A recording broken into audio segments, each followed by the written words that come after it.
Okay, so I'm going to talk about like cancer of versus like cancer in. So basically metastasizing, specifically with the lungs, just because that's what I've seen. And I have a picture of, as an example, that was from my vet. So the story behind the presentation is my dog Mika, who was almost 15 years old when she passed away. Following an accident that happened at home, we took her to the vet, and during all of that, she ended up having x-rays because they were looking to see if she broke any bones. She did end up breaking her ribs. So that, unfortunately, is what killed her. Very sad, but so due to all the emotions of the going in to get her afterwards, I misunderstood the vet when she was showing us their x-rays, and I thought she said lung cancer versus that they found cancer in her lungs. So that's what made me kind of look into this, is because my sister actually corrected me after she saw their x-rays. She's like, no, this isn't lung cancer, this is just, it got into her lungs. And I'm like, oh, you knew that just from the x-rays. Now your sister, is she done with vet school now? She is in her last year, so she's doing clinicals right now. So yeah, and this just happened in May, so right before she started doing clinicals, so she knew a lot more than I do. And then, like I said, so the cancer, she had to have had it elsewhere and metastasized into her lungs. We actually don't know where her cancer originated from. We didn't really go into further trying to figure out where it was, because no real reason to at that point. So if you don't know what metastasize is, it's the spreading of the disease from an initial spot to another spot. Especially, this term is especially used for tumors, cancer, like our other presentation was talking about. So how could my sister tell that this was metastasized versus originating in the lungs? And it's because of the cotton ball looking growths versus a centralized growth.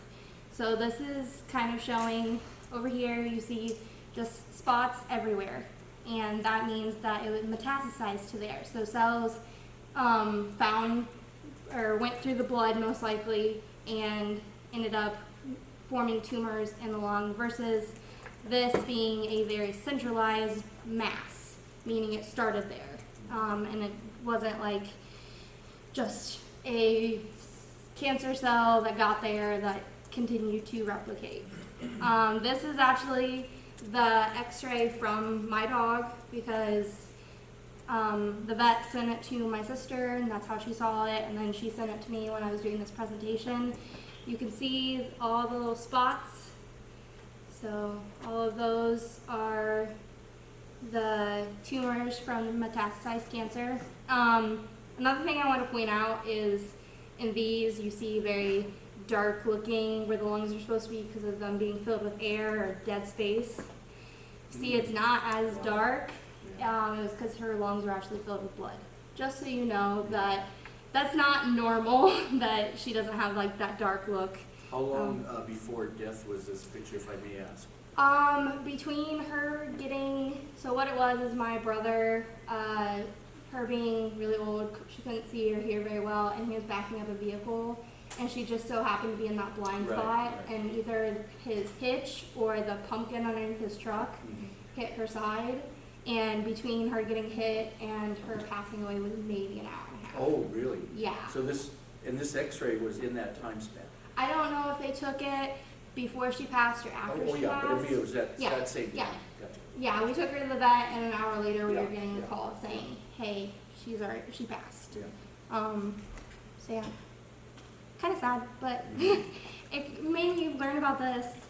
So why is it important to distinguish between if it's started somewhere, like I said, mine specifically is for lungs, but this is going to apply to a lot of the cancers, especially like organs where it's centralized or the cotton ball appearance. Why is it important to distinguish? Well, because it, what cancer is started kind of determines what treatment you would do or how you would take care of it, because every cancer is going to be different.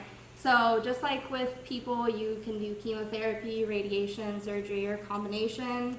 They've looked into immunotherapy and antibody therapy. And then just a side note, like lung cancer in dogs is kind of rare for it to be a primary. Primary meaning it started there, secondary meaning it metastasized.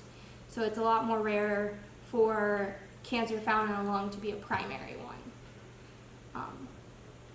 And those are my sources. Okay, let's give her a round of applause. Comments, experiences with animals with cancer. I got two little stories. One of my neighbors is a Irish Wolfhound lover.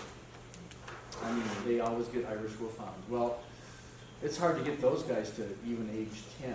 And one time they had this female, I want to say her name is Carrie. They always have a Irish name with the dog.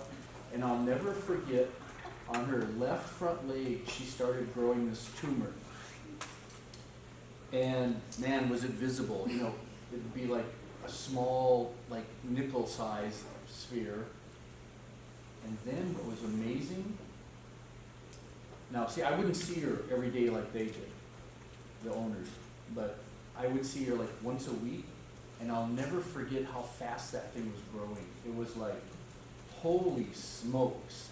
It was just really larger every week. And then with a big dog like that, it's hard to amputate a leg. It works better on smaller dogs. I've never seen a real big dog that had anything amputated, because the Irish Wolfhound's so long-legged and the big body. So they ended up euthanizing her at, I don't know, 5, 6. It was terrible. And then when I was not an undergraduate, when I was working on my master's degree, I was working with a lot of rats. And one day, one of the rats had this large lump growing on its right side of the body. And I like experimental surgery, so I thought, oh, it must be cancer. Let me go see. And it's related to the angiogenesis. I think, Sam, you mentioned that, right?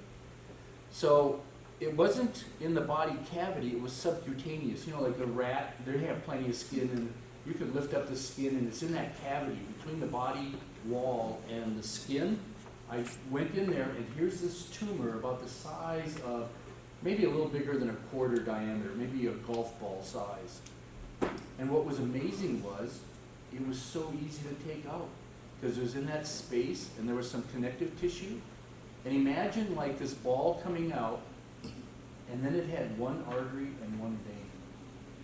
It was amazing how the tumor they release angiogenic factors, because I think a tumor, once it gets more than 1 millimeter in size, it needs blood supply. Beyond, smaller than that, by diffusion, it can get its nutrients, but it has to start making what's called angiogenic factors. So that's factors that tell the body to make blood vessels.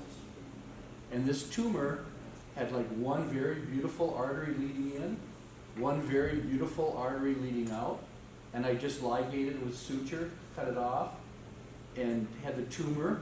I still have some pictures someplace I should show people. And then I just sewed the rat back up, and she lived forever because it hadn't metastasized any place.